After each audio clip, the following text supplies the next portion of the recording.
शङ्खं चक्रं जलौकाम् दधतमृतं घटं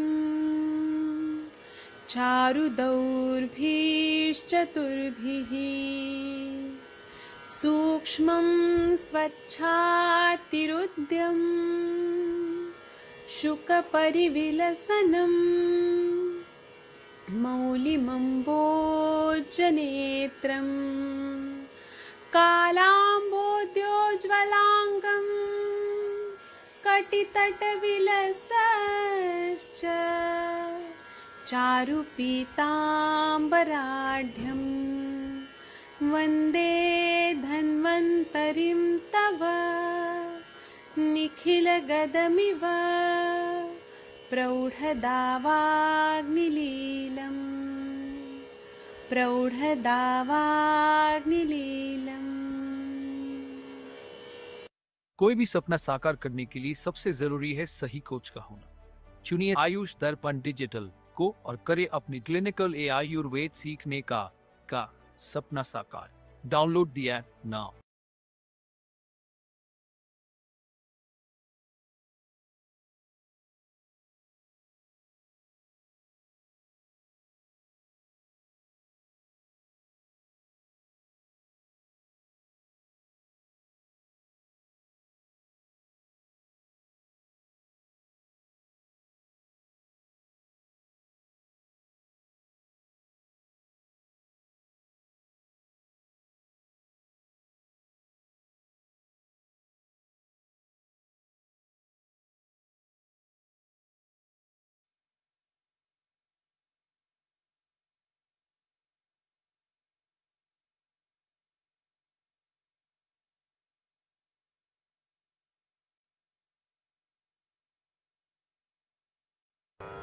नमामि धन्वन्तरिमादिदेवं सुरासुरैर्वन्दितपादपद्मं लोके जरामृत्युनाशं दातारमीशं विविधौषधीनां शङ्खं चक्रं जलौकां दधतमृतघटं चारुतोर्भिश्चतुर्भिः सूक्ष्मस्वच्छादिरुद्यं शुकपरिविलसन् मौलिमम्भोजनेत्रम् कालाम्बोदोज्ज्वलाङ्गं कटितटविलसत् चारुपीताम्बराढ्यं वन्दे धन्वन्तरिं तं निखिलगदमिव प्रौढदावाग्निनीलम्।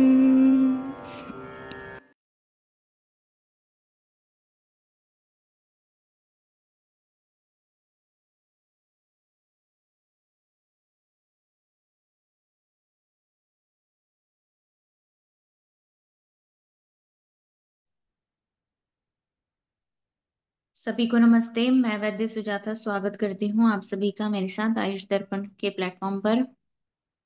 जैसा कि आप सभी जानते हैं, ये सत्र हमारा क्लिनिकल केस डिस्कशन का रहता है। अ, मैं आपके लिए यहाँ पर संभाषा के लिए मॉडरेटर के तौर पर मैं उपस्थित हूँ आप सभी के सामने। और अभी हमारे साथ डॉक्टर सीमा शर्मा जी जुड़े हुए हैं, इंदु शर्मा जी जुड़े हुए हैं। तो अगर कोई भी आपका केस है, कोई प्रश्न है, कोई अनुभव आप शेयर करना चाहते हैं तो कृपया अवश्य कीजिए।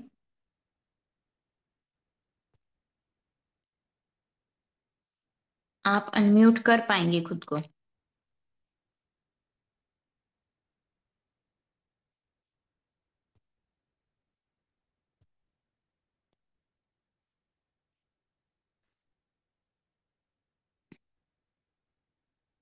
जी, अगर आपका कोई भी केस है या कोई प्रश्न है, किसी खास विषय पर आप चर्चा चाहते हैं, तो कृपया अवश्य बताइए।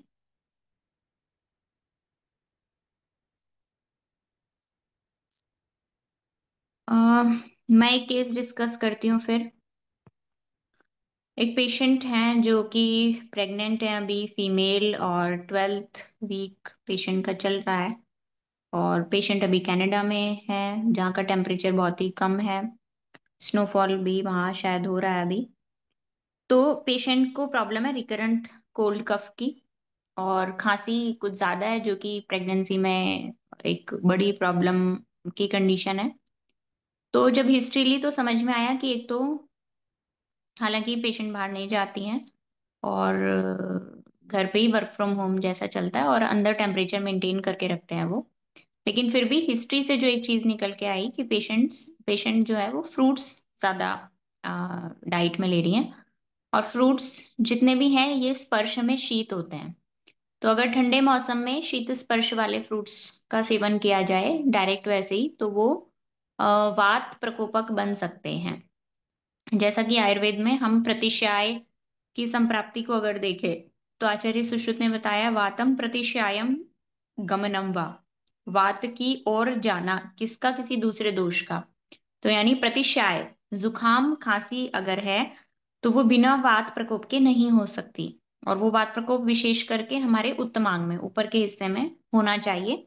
तो उसके मूल कारण होते हैं कुछ ठंडी चीज खा लेना, या ठंडी हवा का लगना कान से। यूस्टेशियन ट्यूब के थ्रू हमारा पूरा ये जो है थ्रोट कनेक्टेड रहता है, तो चाहे कान से ठंडी हवा जाए चाहे नाक से जाए, सोर थ्रोट हो सकता है। तो अगर हमें इससे पेशेंट को बचाना है, तो दो बातें कम से कम हमें बतानी चाहिए कि कान ढक के रखना है और नाक ढक के रखना है, मास्क पहनना है। और थोड़ा सा कुछ स्वेदन हम पेशेंट का कर सकते हैं, जो कि कंप्लीटली सेफ है। प्रेगनेंसी में किसी मेडिसिन देने की जरूरत नहीं पड़ेगी। तो अजवाइन डाल के पानी में उसकी भाप से हम कुछ भी उष्ण चीज हम ले सकते हैं। कुछ धतूरा, अर्क पत्र वगैरह भी उसमें डाल सकते हैं, निर्गुंडी, वातशामक, कुष्ठ भी डाल सकते हैं, दशमूल भी डाल सकते हैं, उसकी भाप भी ले सकते हैं, लेकिन थोड़ा उष्ण रहेगा तो ज्यादा अच्छा रहेगा। तो इस भाप को पसीना आने तक हम पेशेंट को दिलवा सकते हैं। और जब रात को सोना हो तो रात को सोते टाइम भी हम सिकाई करवा सकते हैं। उस टाइम पे हम रुक्ष से सेक करवा सकते हैं पेशेंट का। तो उससे वात शमन होने लगेगा, वात शांत होने लगेगा। वात शांत होगा तो वायरल लोड कम होगा, रेप्लिकेशन आगे जो है वो रुक जाएगा, और इन्फेक्शन लोअर रेस्पिरेटरी ट्रैक्ट में जाने से भी रुकेगा। रही बात प्रॉब्लम जो अगली है हमारी, कि ड्राई कफिंग भी पेशेंट को है। बलगम बहुत हल्का फुल्का आता है, लेकिन ड्राई कफिंग बहुत ज्यादा पेशेंट को है। तो उसके लिए फिर हम कुछ वातशामक या तो दशमूल, सेफ है प्रेगनेंसी में, वो भी दे सकते हैं। लेकिन समस्या ये है कि वहां पर ये हमारी सभी मेडिसिन मिलेंगी नहीं। तो वहां हम उपाय कर सकते हैं कि दूध में, अभी मैंने पेशेंट को यही बताया, दूध में मुनक्के डालने हैं, मुलेठी डालनी है, उसका क्षीर पाक बना लेना है। तो वो क्षीर पाक क्या करेगा कि वात को शांत करेगा और पित्त को भी शांत करेगा। और वात पित्त शमन करके वो जो कास है, ड्राइनेस है, उसको दूर करेगा। तो खांसी में पेशेंट को राहत मिल सकती है। और मुलेठी और मुनक्का दोनों ही बिल्कुल सेफ है प्रेगनेंसी में। बस मुलेठी के साथ में हमें ये ध्यान रखना है कि वो वामक ना बन जाए, डोज उसकी ज्यादा नहीं होनी चाहिए। तो ऐसा कुछ उपाय हम घरेलू अपना सकते हैं। फ्रूट्स पेशेंट को खाने हैं तो गर्म पानी में एक बार उनको डिप कर देना है, और गर्म पानी में डिप करके 30 सेकंड के लिए, 40 सेकंड के लिए एक बार रख देंगे, तो जो उनका शीत स्पर्श है वो ठीक हो जाता है। यही चीज दही और छाछ के लिए भी लागू होती है, वो स्पर्श में शीत होते हैं। और ये बात चरक संहिता में लिखी गई है। ज्वर अध्याय को जब आप देखेंगे, ज्वर चिकित्सा, तो वहां पर शीताभिप्रायी और उष्णाभिप्रायी करके दो ज्वर बताए गए हैं। तो वहां ये बात कही गई है कि ये चीजें स्पर्श में शीत होती हैं और ये चीजें स्पर्श में उष्ण होती हैं। तो दही छाछ को वहां शामिल किया गया है स्पर्श में शीत होने में। वैसे तो दही उष्ण वीर्य है, तो और प्रतिशय में अच्छा भी है, लेकिन उसको हल्का सा उसकी ठंडक निकाल लेनी है। 30 सेकंड के लिए गर्म पानी में एक बार दही की कटोरी रख देंगे तो ठंडक निकल जाएगी। और वो जब खाएंगे तो गले में खाते टाइम ठंडा नहीं लगेगा। और गले में ठंडा नहीं लगेगा तो इस हिस्से में वात प्रकोपित नहीं होगा, वात प्रकोपित नहीं होगा तो प्रतिशाय नहीं होगा। और दूसरी चीज हमें ये ध्यान रखनी है कि पेशेंट को इंडाइजेशन ना हो, क्योंकि अग्निमांद्य होगा, कफ प्रकोप होगा, तो उसकी वजह से आ, भी जैसे ही वात प्रकोप उत्तमांग में हुआ वैसे ही वो कफ वायु की तरफ गमन करने लगेगा, और गमन करेगा तो इन्फेक्शन जो है लंबा चल चल जाता है। तो ये कुछ छोटी मोटी बातें हैं जो गर्भिणी में हम ध्यान रख सकते हैं। गर्भिणी चर्या एकदम अलग टॉपिक है, गर्भ संस्कार का ही टॉपिक है एक तरीके से ये। तो ये हमें पूरा अच्छे से सीखना और समझना चाहिए। डाइट में भी ऐसे बहुत सारे चेंजेस हम पेशेंट के कर सकते हैं। व्यायाम से रिलेटेड बातें हमें गर्भिणी की को लेके सीखनी चाहिए। मानसिक और शारीरिक आ, किस तरीके से हमें ट्रीट करना है गर्भिणी को, तो वो पूरा मानसिक, शारीरिक, आध्यात्मिक, सामाजिक, हर प्रकार का, पारिवारिक, कैसा माहौल गर्भिणी को देना है, कैसा एनवायरनमेंट उसका होना चाहिए, तो ये सभी बातें। तो ये गर्भ विद्या एक विशेष विद्या है, गर्भ संस्कार का नाम भी हम उसको दे सकते हैं, जिसमें ये सभी टॉपिक्स इंक्लूड होते हैं। तो इस तरीके से प्रेगनेंसी बहुत ही सेफ और स्मूथ रहती है। छोटी मोटे जो ज्वर गर्भिणी में ज्वर का ट्रीटमेंट कैसे करेंगे वो सीखना चाहिए हमें।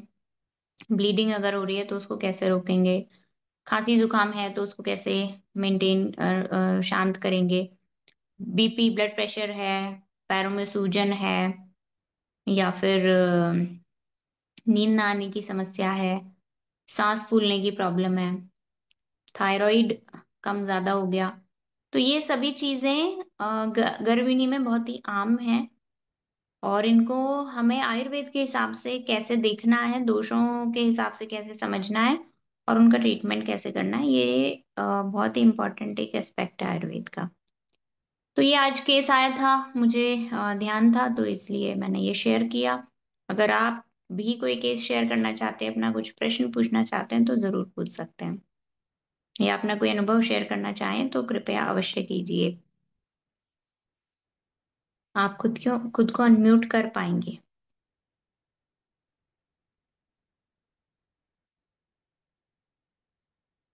जी, तो चलिए ठीक है, आज के सेशन को हम यहीं समाप्त करते हैं। कल फिर से हम मिलेंगे, किसी और विषय पर हम चर्चा करेंगे। और प्रातः काल के सत्र में भी यदि आप नहीं जुड़ते हैं तो अवश्य जुड़िए। चरक संहिता का पाठ और पारायण उसमें किया जाता है, पाठ विवेचन उसमें किया जाता है। तो दोनों ही सत्रों में आप निरंतर जुड़ते रहिए। सभी को जुड़ने के लिए बहुत बहुत धन्यवाद, आभार।